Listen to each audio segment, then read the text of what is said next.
Hello दोस्तों, आज हम आप लोग को बताने वाले हैं कि मेरे साथ देखो कितना गलत हो रहा है।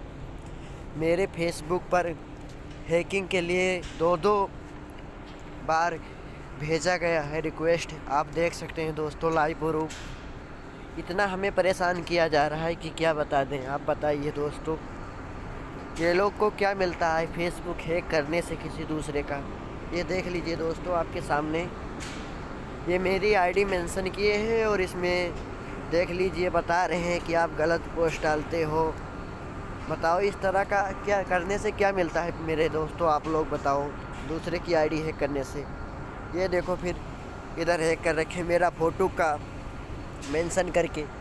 और इस लिंक जो लिंक दिख रहा है दोस्तों, इस लिंक पर अगर क्लिक कर दिए और पासकोड आपको मांगेगा, पासकोड डाल दिए, सबमिट कर दिए, तो कभी भी आपका फेसबुक पेज वापस नहीं आ सकता है।